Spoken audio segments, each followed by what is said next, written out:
क्या कर्म से भाग्य बदल सकता है?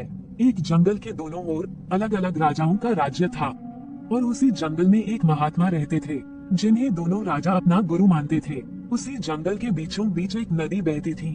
अक्सर उसी नदी को लेकर दोनों राज्यों के बीच झगड़े फसाद होते रहते थे। एक बार तो बात बिगड़ते बिगड़ते युद्ध तक आ पहुंची। कोई भी राजा सुलह को तैयार नहीं था, सो युद्ध तो निश्चित ही था। दोनों राजाओं ने युद्ध से पहले महात्मा का आशीर्वाद लेने की सोची और पहुंच गए जंगल की उस कुटिया में जहां महात्मा रहते थे। पहले एक राजा आया और उसने महात्मा से युद्ध में विजय का आशीर्वाद मांगा।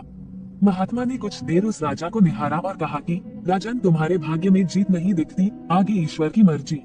ये सुनकर पहला राजा थोड़ा विचलित तो हुआ, फिर उसने सोचा कि यदि हारना ही है तो पूरी ताकत से लड़ेंगे, परंतु यूं ही हार नहीं मानेंगे, और अगर हार भी गए तो हार को भी औरों के लिए उदाहरण बना देंगे, परंतु आसानी से हार नहीं मानेंगे। ये निश्चय कर वह वहाँ से चला गया। दूसरा राजा भी जीत का आशीर्वाद लेने महात्मा के पास आया, उनके पैर छुए और विजयश्री का आशीर्वाद मांगा। महात्मा ने उसे भी कुछ देर निहारा और कहा कि बेटा, भाग्य तो तुम्हारे साथ ही है। ये सुनकर राजा तो खुशी से भर गया और वापस जाकर निश्चिंत हो गया, जैसे कि उसने युद्ध तो जीत ही लिया हो। अंततः युद्ध का दिन आया। दोनों सेना एक दूसरे के आमने सामने थे और युद्ध का बिगुल बज गया। युद्ध प्रारंभ हो चुका था।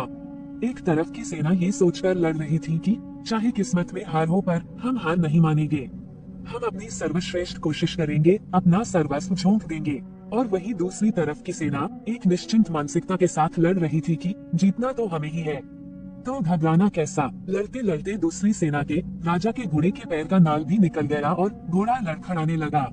पर राजा ने ध्यान ही नहीं दिया, क्योंकि उसके दिमाग में एक ही बात चल रही थी कि जब जीत मेरे भाग्य में है ही, फिर किस बात की चिंता।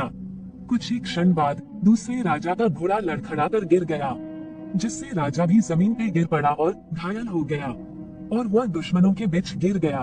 पहले राजा के सैनिकों ने उसे बंधक बना लिए एवं उसे अपने राजा को सौंप दिया। युद्ध का निर्णय हो चुका था। युद्ध का परिणाम बिल्कुल महात्मा के भविष्यवाणी के उलट था।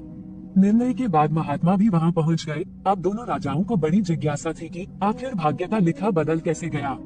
दोनों ने महात्मा से प्रश्न किया कि गुरुवर, आखिर ये कैसे संभव हुआ। महात्मा ने मुस्कुराते हुए उत्तर दिया, राजन, भाग्य नहीं बदला, वो बिल्कुल अपने जगह सही है, पर तुम लोग बदल गए हो। उन्होंने विजेता राजा की ओर इशारा करते हुए कहा कि अब आपको ही देखो राजन, आपने संभावित हार के बारे में सुनकर दिन रात एक कर दिया। सब कुछ भूलकर आप जबरदस्त तैयारी में जुट गए, ये सोचकर कि परिणाम चाहे जो भी हो पर हार नहीं मानूंगा। खुद हर बात का ख्याल रखा, खुद ही हर रणनीति बनाई, जबकि पहले आपकी योजना सेनापति के भरोसे युद्ध लड़ने की थी। अब महात्मा ने पराजित राजा की ओर इशारा करते हुए कहा कि राजन, आपने तो युद्ध से पहले ही जीत का जश्न मानना शुरू कर दिया था। आपने तो अपने घोड़े की नाल तक का ख्याल नहीं रखा। फिर आप इतनी बड़ी सेना को कैसे संभालते और कैसे उनको कुशल नेतृत्व देते। और हुआ वही जो होना लिखा था। भाग्य नहीं बदला, पर जिनके भाग्य में जो लिखा था उन्होंने ही अपना व्यक्तित्व बदल लिया। फिर बेचारा भाग्य क्या करता। दोस्तों, हमें इस कहानी से यह सीख मिलती है कि भाग्य उस लोहे की तरह वहीं खींचा चला जाता है जहां कर्म का चुंबक हो। हम भाग्य के अधीन नहीं हैं, हम तो स्वयं भाग्य के निर्माता हैं। ये सत्य है कि भाग्य भी उन लोगों का साथ देता है जो कर्म करते हैं। किसी खुरदरे पत्थर को चिकना बनाने के लिए हमें उसे रोज घिसना पड़ेगा। ऐसा ही जिंदगी में समझे, हम जिस भी क्षेत्र में हों, स्तर पर हों, हम अपना कर्म करते रहें, बिना फल की चिंता किए।